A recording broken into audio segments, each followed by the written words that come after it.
Hello and welcome back, and welcome to the Doctor Who Marathon. I'm your host McEdam, and today we're going to be talking about the Series 10 finale, World Enough in Time, as well as The Doctor Falls. We would also be lightly tackling the lockdown short, The Best of Days, all written by Stephen Moffat, and the television stories directed by Rachel Talalay. Now, this is a very big story. It was built up as essentially the built up to the 12th Doctor's final story. Peter Capaldi had announced way before this point that he was retiring from the show. This would be the last series finale that he would be part of. It would also see the departure of Bill Potts, played by Pearl Mackie, as well as Nardole, played by Matt Lucas. This story also reintroduces not just the Cybermen, but the Mondasian Cybermen using their original design way back in 1966's The 10th Planet. As well as being a Missy-centric story in Series 10, we also as well have the return of another incarnation of the Master. We have the reprise appearance of John Sims' version of the Master, who he last played 7 years ago from this point in The End of Time. This might consider as a spoiler to the story. However, the weird thing about the story is that it was really strangely advertised. Within the story itself, I'm getting a bit ahead of myself, but in the story itself, these plot points, the Cybermen and the return of the John Sim Masters, are built up like surprises, shock reveals that you're not supposed to know. However, both the reveal of the classic Mondasian Cybermen as well as the John Sims incarnation of the Master were both announced before the series even started. In fact, it was announced exactly 1 year prior. Why? And in case that you forgot by that point, the Next Time trailer also has John Sims Master's reveal in the Next Time trailer from the Eaters of Light. Okay. That's really strange. Now, as a fan of the show, I was really worried for this two-parter. Stephen Moffat, at this point, has written a lot of the series. He has written basically every series finale up from Series 5 up to this point. And if we're going to be honest, it's not his strong point. With the exception of really the Big Bang and the Name of the Doctor, which I personally enjoy, but I know a lot of people weren't keen on. Most of his finales are kind of bad. I mean, The Wedding of River Song has a fun moments, but it's mainly a slog. Peter Capaldi's first finale, Dark Water and Death in Heaven, is absolutely terrible and has some really awkward moments. Whilst Heaven Sent from series 9 was absolutely phenomenal and could be set alone as a standalone adventure, which can go into the inner depths of our character, the Doctor, as well as being a massive commentary on not just the show itself, but also on stuff like depression, the loss of a loved one, the concept of death, the concept of just giving up. It's surrounded by 2 episodes as part of a 3-parter, Face the Raven, which is mediocre, and Hellbent, which is probably one of the worst episodes of Doctor Who that the show has ever seen. And that was the last series finale prior to this point. So I kind of went into this and thinking, right, we've got a lot of things going up for this story. We've got the classic Mondasian Cybermen. We've got not only 3 companions, but we've also got Missy as a sort of surrogate companion in this story, as well as reintroducing John Sims' Master. And I was worried that this story would be absolutely cluttered, as well as, of course, tackling the 12th Doctor's finale, coming up to his regeneration, as well as the departure of our 2 main companions, which a lot of people have enjoyed up until this series of the show. So there was a lot of skepticisms, worried about this story, but the same writer, same director as the previous 2 finales, which haven't been so particularly strong, and as well as just everything we've heard about, it seems very cluttered, very junked. Everything is being thrown into this story. But is it any good? Well, we start off with World Enough in Time, and the story actually starts off quite interestingly. Well, the pre-credit sequence is actually a flash forward. Fun fact, this scene was actually filmed a week before the episode aired, in which the 12th Doctor, he comes out of the TARDIS and he starts regenerating and screaming, "No!" as the credits start rolling. This was, again, something which I was very worried upon watching the series. It felt like it was going to do something similar with the 10th Doctor, where the story is that the Doctor doesn't want to go because he loves this face so much, and change, I'm sick of changing, I don't like to be changing. It's like I've died and someone new. It's a plotline which I didn't think worked then, and I don't think it will work now. But that's a flash forward. That's teasing up for the next story. As when we get back into this episode, we actually cut a bit. We cut a bit back, and it is important to note that the story does flash forward and back throughout time quite a bit in this venture. But when we know that something great is about to start when we get into the actual main episode and we see this absolutely gorgeous shot, a visual shot. Real FSX, I think, is the digital effects manufacturers at the time on Doctor Who, absolutely outdid themselves with this effect of a giant black hole and this ship. This absolutely massive ship, as the camera pans around it, and we can see the windows and we can see scenes, places which we will go later on in the episode. It's just absolutely stunning, and that music, Murray Gold's music here, is absolutely gorgeous. As it's for about 2 minutes, there's no dialogue. It's just looking at this absolutely astonishing visual, really setting up the adventure at hand. When we actually get into the story at hand, it starts to feel like a Stephen Moffat finale, and this is where my worries start to gel up inside.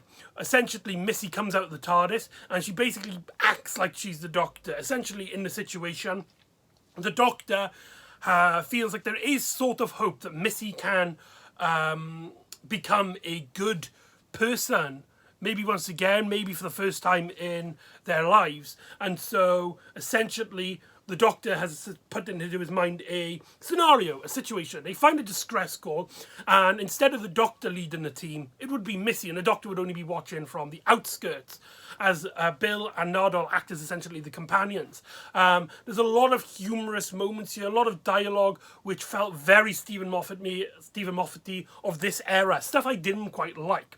One aspect is the whole Doctor Who joke, where Missy calls herself Doctor Who, and she kind of explains it later on. It's like, I'm getting the shortcut, and also it's his real name. I don't know, I just found it a bit silly. It's clearly the show poking its finger at itself in a way that it felt like a parody of sorts, rather than the interconnected mythos of Doctor Who. And it starts to feel like a traditional Stephen Moffat finale here. However, we basically find out that our characters have been spotted by someone who is concerned that one of the characters could be human. As this person comes in holding a gun at everybody, as Missy starts flirting around. All of our characters then, also the characters are concerned, especially the Doctor, who opens the TARDIS doors and is concerned, as something from the bottom end of the ship is really quickly moving towards them using elevators, as he keeps trying to beg everybody to, which one of you is human? Which one of you is human? Bill points out that she is the human one, only her, so leave everyone else go. And the Doctor tries to speak to this character, like, you don't want to do this. We will find hope. We will find other ways. We can hide her life signs. We can hide her away from these people. And all of a sudden, you get a shotgun sound. And there's this absolutely stunning effect where Bill's face, and it's kind of cartoonish, but it actually really works. She kind of looks down, and you just see this massive hole in her chest. She is a goner. Then the story takes a flash back as we see the Doctor basically pitching his idea to Bill, and Nardole about his his idea about Missy and how they put up they go looking for a distress call and basically see what she does in a scenario. Very Stephen Moffat playing with time, and Bill, she's not very up for the role, mainly because Missy scares the living monkeys out of her. But the Doctor kind of he kind of has hope that Missy will proceed, and part of it he does admit is because she's the only person that's like him. Another person who went against their people to go and explore, to see every single star, every single galaxy. However, Missy, aka the Master, wanted to exploit them, wanted to conquer them, as the Doctor wanted to explore and enjoy the cultures and the people that he meets.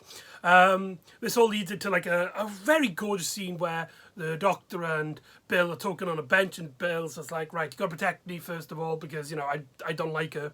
And also there's this whole thing about gender, where the Doctor's just we are above your people's standards of gender. And she's just yeah, but you call yourselves Time Lords. Okay, good point.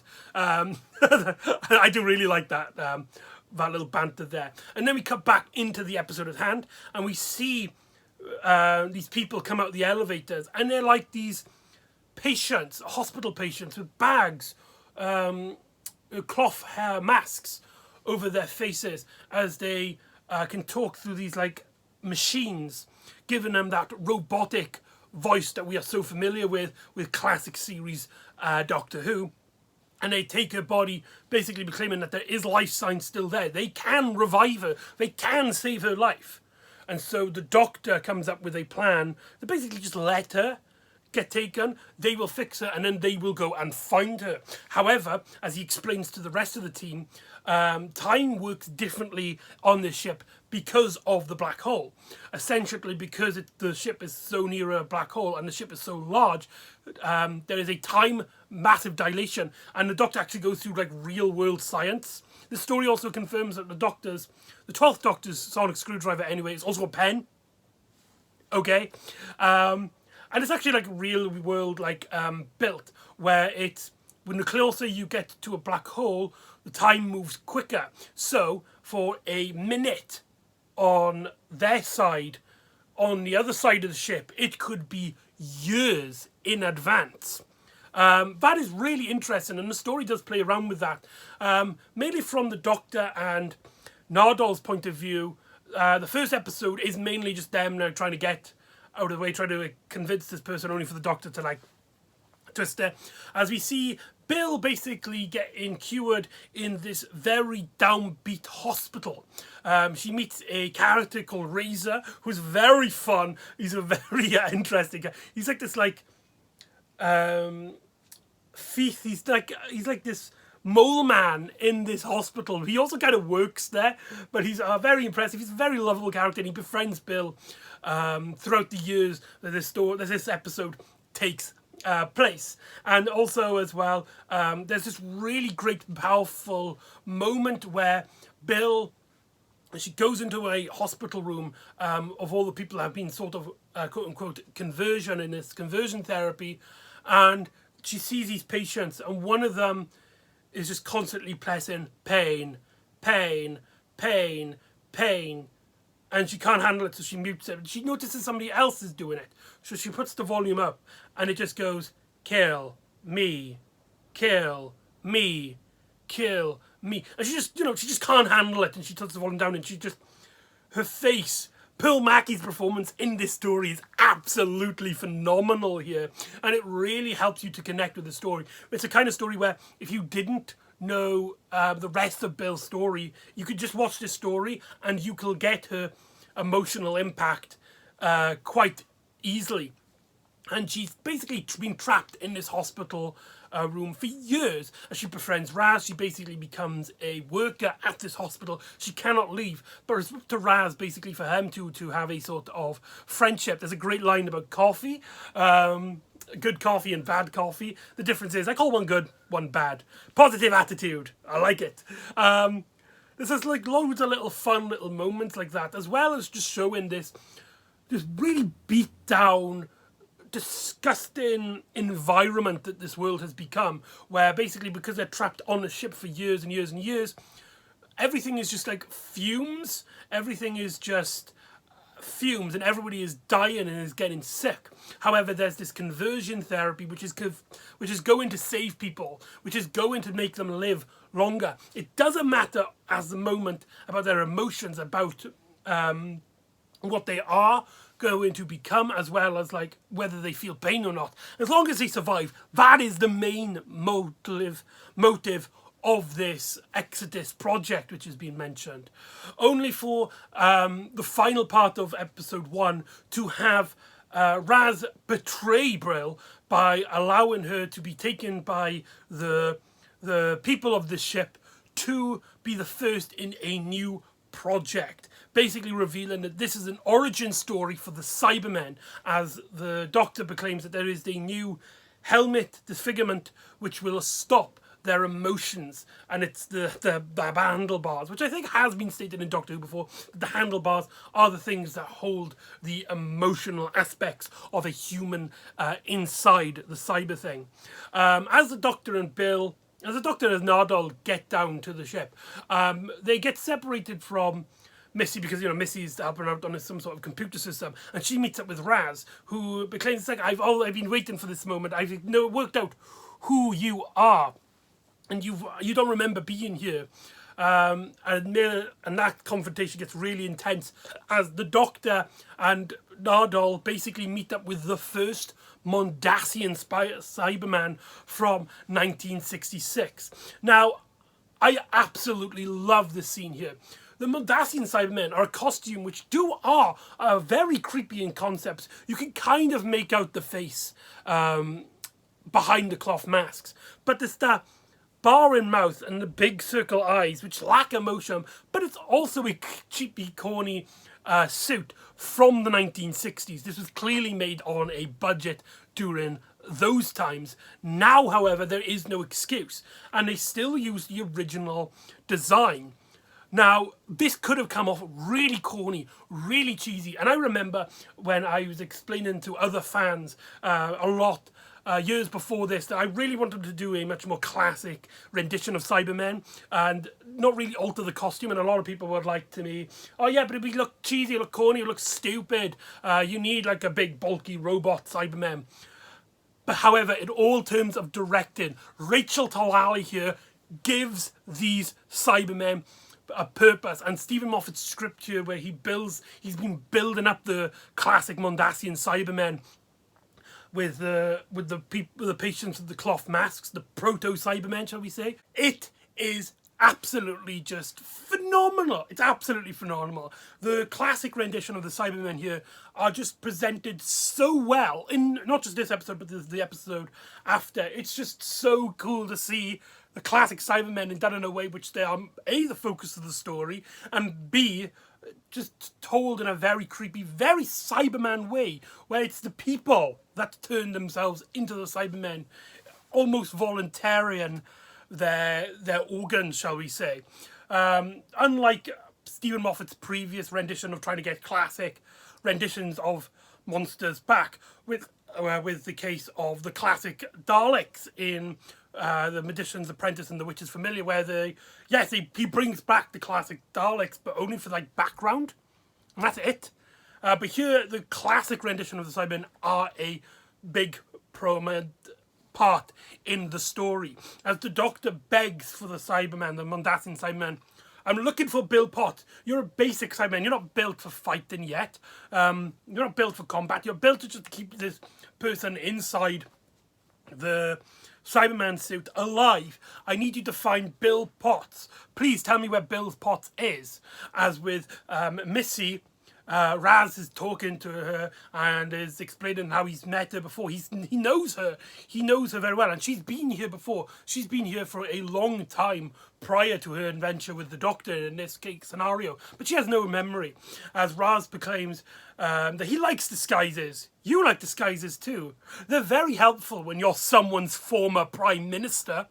As he puts his hand by his neck, ripping it off and revealing that he is John Sims, John Sims' master, were appearing for the first time in 7 years. Now, I don't know if this is just me. I know this is much more of a personal thing. A lot of people I talked to after watching the episode, from people who weren't there when I was watching it, had absolutely, knew who he was right off the bat. Like, looked like him. The makeup looked like he didn't really do hide his features. The voice, his mannerisms, was very John Simish, if not the master. So it was obvious that it was John Sims' master. We did have, like I said, in the Next Time trailer, we did see John Sims in it, but only just after he's taken the mask off, so we didn't know he was in the disguise. I and the people who I watched this with at the time were absolutely fooled by it. This twist is absolutely phenomenal. Probably one of the best twists with the master. Probably the second best after the Utopia one, which are both revelations that a character that you've grown to like throughout the episode is actually an incarnation of the master. So when we cut back to the Doctor and the Cyberman reveals that it is Bill, but it was waiting for the Doctor this whole time, and he didn't come to save him, as the two masters appear behind the Doctor and proclaiming that this is the genesis of the Cybermen, and look at the friend that you have betrayed. Ending this episode on a great shot of Bill Potts' eye. It zooms onto Bill Potts' eyes, a tear comes down, and then it zooms out in the face to reveal the mask, with the tear still coming down through its face. A rendition of the classic tear ducts on the Cyberman's face in later iterations. Episode 1 is good. However, most episode 1s of a two-parter in the Stephen Moffat era have been good. Pandorica opens. Dark Waters... was Dark Waters? I can't remember if I think Dark Waters was the first one. That was great to building up the narrative. Ivan Sent, as I stated, is one of the best. And... now this story, really great way. It's now up to the final episode, which is when Stephen Moffat mainly flops in terms of his execution of a story. So that is where I was really looking forward, worried about in an episode's case. Did Stephen Moffat build it up? Did Stephen Moffat make an actual great finale episode for the 12th Doctor? Finally, please, Moffat, please. Yes? Well, this story actually reminds me a bit of a Sixth Doctor adventure. The story felt really Sixth Doctor, as all of a sudden we're taken to this farm-like environment where we have these kids, and they got these scarecrows of the patients being held up like scarecrows, as Cybermen seem to recently attack this area. This one girl goes out into the field, and suddenly from the ground a massive sort of explosion occurs, and then through the steam we see the Bill Potts Cyberman holding a lifeless 12th Doctor. A very iconic imagery, and this shows that this story has something to offer its fans. When we cut back into the episode, it cuts back earlier on, after a Smite encounter of... This is this really, really funny flashback of just what happens after World Enough in Time, in which the Masters knock out the Doctor. They cheer, they're congratulating themselves, and then you just see Nardole running away, and there's this really cartoonish zoom up as he turns around and realises that he's just abandoned the Doctor. It is explained later on in the episode why Nardole does that, but it's just so hilariously executed. Now, John Sims, this is now the first time John Sims really gets to play the master in this story. There's a few things to note in this story. Though we do get references to the drum beats, mainly in sound cues, the actual drumming in the head isn't mentioned at all. In fact, with John Sims getting the beard and a much more dark, greyish hairstyle, and a sort of futuristic sort of all-black suit of sorts, this is a much more classic rendition of the Master, where it is a he is just so enthralled of himself. He's just this massive ego in himself. Most of the episodes of John Sims, his master, is basically just him insulting a bunch of people. Very Anthony Ainley. Now, there is a good point into why they brought back John Sims' master, where he was playing a much more classic master. However, you've got to consider this. The two main masters of the classic series, Robert Delgado and Anthony Ainley, were both passed away by this point. Only really Geoffrey Beeves was alive, as well as Eric Roberts. However, them two masters do not represent the classic master, with Geoffrey Beeves being a discard, decayed, desperate master, as well as Eric Roberts being just Eric Roberts. So it made sense that all the familiar kind of masters. Also, Derek Jacobi, though is a very classic master, only appeared in the story for about an episode, and maybe a lot of fans, this is more targeted more like a general fan base, might not remember who he was. John Sims, on the other hand, is not only a definitive master of sorts, but is also incredibly evil.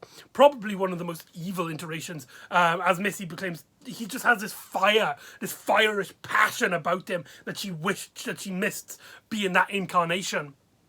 But yeah, my main point is that this isn't a John Sims playing the Sim Master prior. He's playing essentially a classic master, which there's one friend I know who didn't like John Sims Master back in the 2000s, but really liked his performance here as a much more controlled, contained master. I personally like both iterations of the John Sims Master. I think he pulls it off. However, the story really doesn't give him much to do when you look at it from a purely plot perspective. In the plot, he does nothing. However, it's up to his character development and how he pushes other characters to basically think a very particular way is where this master comes into the narrative. As it's essentially Missy's story arc of her basically interacting with her old self. And she is conflicted. She wants to turn good of some sorts. And there's a great bit where she knocks out her former self, helping the doctor. But there's also these great lethal mastery moments. Like they're both like, we could tell you where Bill is, but it will break your heart, so she's right behind you. And there's just a Cyberman just standing there. And the doctor basically proclaims that like before he got knocked out, he renditioned the Cybermen to a particular mindset where instead of one heart meaning human, it's two, so that the Time Lords are now up for the menu, as basically the Doctor has put the Masters back on his side. There's a really great bit where the Doctor gets grabbed by a Cyberman and is electrocuted. He is burning. He is essentially killed by a Cyberman, and the Master goes up, tells Nardole in a ship. Nardole found a ship, a shuttlecraft, and goes to save the Doctor. The Master comes out and says, the Doctor's dead. He told me he always hated you. And then Missy comes back up and is like, the Doctor's dead. He told me he always hated you. There's so many great mastery moments, but the story isn't a multi-master story. That is kind of what I was worried about, that the story is cluttered, and it is. It is very cluttered. It introduces a new set piece, which we'll see later on. And there's a lot of stuff, mainly to do with the Cybermen, which I think is the better of the main focus. Most of the stories where the Master has been teaming up with another enemy is usually a Master story. However, here the Master kind of takes a back seat of sorts to the Cybermen, which I think works a lot better, in my opinion.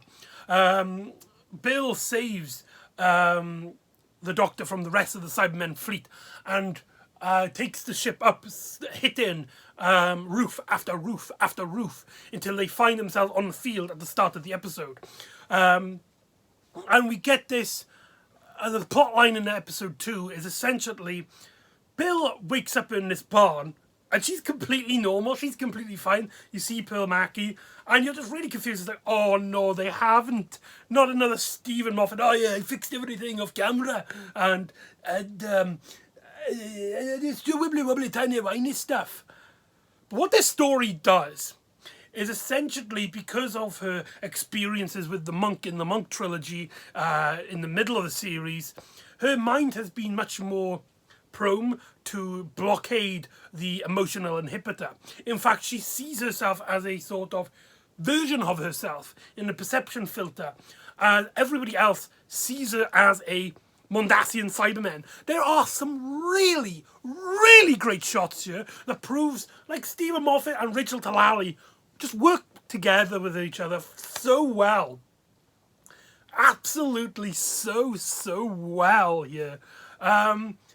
Just like there's a great shot where they go after the barn after we basically learn that emotions trigger the gun on top of the Cyberman's head to shoot out this laser beam. Bill can no longer have the privilege of being angry anymore. And she sees like this kind of destruction around her as the master, the John Sims iteration, is basically completely taking the mick out of her. And the whole concept of like she used to be a woman, now she is a cyber man. And it makes a joke about how he's going to become a woman in the future. Any tips? Can I borrow some like old bras or something? And he's clearly trying to wind up Bill. And Bill in the Cyberman costume without the emotions is just like, I'm not affected by your results. It does not hurt me and stuff. And the master's just like, oh, that's taken up the fun. And the doctor walk away. But the doctor, when he walks past her, it goes from the classic rendition to the Cybermen to Pearl Mackie. And it's like the tears, the emotional hit on her face, which the rest of the characters cannot see. It is absolutely gut-wrenching. I love that shot. There's also a reference to Power of the Daleks, where we see a shot of Pearl Mackie's Bill looking in a mirror, and she sees the classic Cyberman looking back, very similar to a shot in Power of the Daleks, where the second Doctor looks in the mirror and it transforms into the first Doctor's face. So that's quite interesting. That is quite interesting. And the majority of the story at this point is basically them trying to defend this small little group of people that live in this farm that our characters essentially learn. I can't remember any of their names, but there's two to point out. There's this woman who takes a liking to Nardole, who Nardole then basically teaches them how to defend themselves, as well as using his cybernetic hacking abilities to basically reprogram things so they can just explode, giving a great defense system to this farm. As well as this little girl that is curious about Bill and curious about our main leads, but she is kind of scared of, so she is acting as the main kid character, representing all the kids. And the Doctor's mission is essentially, he knows he can't survive, he knows he can't win forever, but he wants to basically buy our heroes, buy our characters more time, and so he will stand and defend this area for them to escape and maybe live a little bit longer. Maybe not all of them, maybe not for long, but he will try his best. This leads into a fantastically powerful moment where the Masters basically realizes like, hey, we could use our TARDIS, which is at the bottom of the ship. We'll sneak out into the bottom of the ship and we will use our TARDIS to escape this complete mess. We don't care about the humans. We don't care about anybody. Let's just get the hell out of here. We're not part of this mission. As the Doctor begs, he screams, and he does one of the iconic Stephen Moffat speeches where he tries to convince the Masters that we should stand, we should fight. But he doesn't do it because it's easy. He doesn't do it because he wants to defeat somebody or he hates somebody. He does it because it is right. And above all, it's kind. That is easy, and you can clearly tell it, like, Peter Capaldi has put so much emotion in this line. But what I really love about this is actually not from the Doctor's perspective. it's from the masters. As we get two iterations, like I said, the classic and the newest, most modern rendition. And it's their different reactions to this scene, which I think really shows how powerful Stephen Moffat's writing is at the best of times. The classic master basically turns to the 12th Doctor and is like, look at this face. This is the face of somebody who didn't listen to a word you said. And gleefully enjoying the fact that the Doctor has tried to make them see it from their point of view. And they've just like, nope, don't care less, as the Master leaves this field. But Missy, she is convinced she is to follow the Master. But the line hit her. She's affected. She's like, one day, maybe another time, I would have stayed, I would have fight, I would have helped you. But at the end of the day, I'm still the Master. Not today. I'm sorry. I'm just not today. And the Doctor could see into her eyes, and she can see into the Doctor's eyes, that she is clearly affected by his speech. That is powerful stuff. That is the stuff I love from Stephen Moffat. It does mean, however, that not only the Master's plotline is just kind of him just going, right, okay, we'll just escape. We'll just get out of here. We're not part of it. And has nothing really to do with the Cybermen after that fact. But it's the main root of that scene. It pushes our 12th Doctor to basically show us what he's standing up for in this scene. Knowing full well he's not going to survive it. There's scenes where his hand's starting to regenerate and he's pushing it back because he needs to save as many people as he can. Or at least that's the iteration I'm going with. The ending of the story kind of gives you another explanation of why he doesn't regenerate. We'll get onto that. And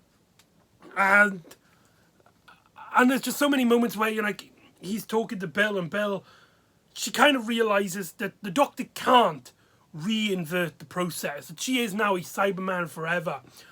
And there are some really gut-wrenching scenes. And there's this really, there's a really great moment where they're walking past with the John Sims Master, and they basically are talking about how the Cybermen will go after the children first because they're easier, their brains are much more younger, so they're much more easier to process, as well as because they're small, there's less waste left.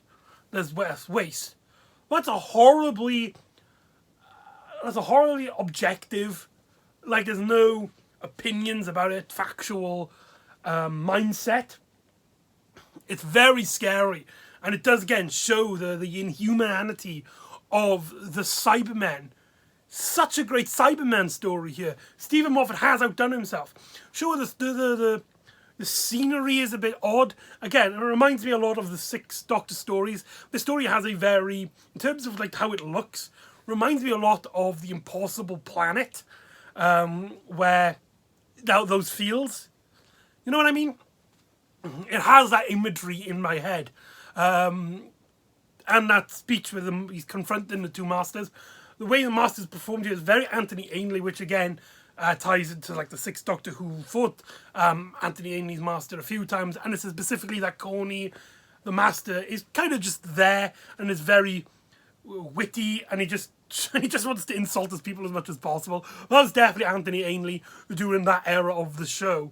So yeah, it felt like a love letter to both the 60s Doctor Who with the Cybermen, and as well as the mid-80s Doctor Who with certain elements which I personally found part of the story. And the Doctor basically reveals that, like, there's no escaping here. So what he's going to do, he's going to reprogram the field. So everything's going to explode. And he's going to make an escape route that will protect everybody. But they need someone strong to protect them after. And the Doctor proclaims that Nardole should be the protector. Basically having our exit scene with Nardole. It's a surprisingly gut-wrenching scene. And for a comedy character who hasn't really done much in this story, is very gut-wrenching. Bill is allowed to stay behind and is like, right, I'm going to die, but I'm a Cyberman, there's nothing I can do. I'm going to sacrifice myself for the greater good. The story then has this really great moment where the Doctor is zapping all these Cybermen, using the explosives of the surroundings to destroy as many Cybermen as he can for the moment. And he basically proclaims that he's defeated Cybermen in multiple versions of themselves. This story basically makes the concept of parallel evolution, the idea that two races can evolve similarly, simultaneously from each other. And he basically goes into different details about how different Cybermen were forged. Mondas, Telos, the Parallel Earth, Planet 14. And the story also mentions Marinus, which is very confusing when you go just by the TV stories, because the key is that Marinus doesn't seem to have anything to do with the Cybermen going by the television. This is actually one of the few Doctor Who references to the comic books, the Doctor Who magazine, where in the Sixth Doctor, again, goes to Marinus and finds out that it's actually a origin planet for the Cybermen in a story called World Strippers? Strappers? I believe it's World Shapers. Sorry. World Shapers. So, again, another like a Sixth Doctor reference of sorts. This all leads to a scene where the Cybermen are basically surrounding him and they zap him. And the Doctor's like, I am the Doctor. There's no need for the Doctor, a Doctor. I'm not a Doctor, I'm the Doctor, the original, you might say. A reference to the first Doctor's line in the Five Doctors back in 1983. This way, there's a lot of like references like that, where it did feel kind of forced. Like, that scene just felt like, oh, like to make a Fifth Doctor a Five Doctor reference for the fact it's classic Doctor Who. References, you recognise that. This does also kind of tie into a later scene, but it does feel kind of still forced still. Like this, I think from this point on, the story does kind of wither as the Doctor uses his sonic screwdriver to blow up everything, and he essentially dies, and he proclaims it's like, I wish there were stars in the sky. The Bill Cyberman actually survives, but her body, her mind, has been transferred into a liquid alien format because she was actually saved by Heather, the character that we first see in the story, the pilot, her first appearance.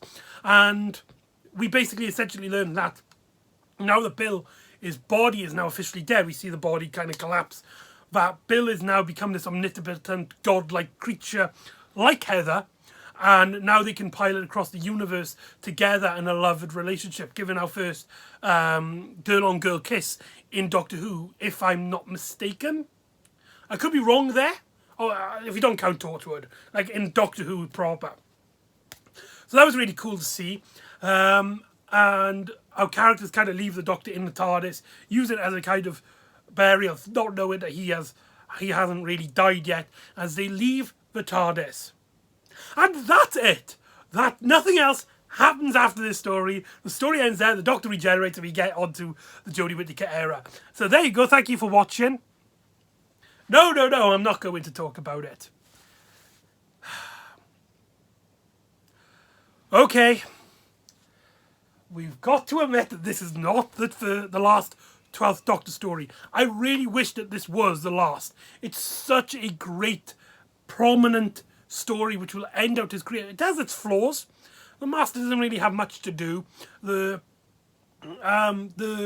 odd setting environments is very juxtaposed from each other, and there's some really not so great dialogue. There's some really corny and a lot of the emotions. I'm happy, I'm sad, you're happy, she is angry, you can't use anger against you kind of speeches, which does kind of hinder a lot. But for the majority, these two episodes are really great. But that's not the end of the story. Essentially, the Doctor wakes up after remembering all of his revived era companions, including Clara, who he shouldn't. The Doctor wakes up using the same coat the fourth Doctor used when he first awoken. Sontaran's perverting the course of human history. Then he also does the I Don't Want to Go from the 10th Doctor, a reference to the end of time, as well as Matt Smith's I will always remember when the Doctor was me, as the TARDIS lands them somewhere and the Doctor's like, right, I'm not listening. I don't want to change anymore. I just want to die. I don't want to be another person. I'm giving up. I'm sick of transforming and becoming someone else. Again, you know how my opinions on that kind of front is. But the TARDIS lands somewhere. The Doctor lands in the snowy area, which is what we saw right at the start of World Enough in Time. As he puts his hand in the snow to stop himself from regenerating, he hears somebody, a familiar voice. "Oh, who are you? I'm the Doctor." No, you're not the Doctor. You might be a Doctor, but as David Bradley comes out as the first Doctor, proclaims, "I'm the Doctor. The original," you might say. Leading into the next story, Twice Upon a Time.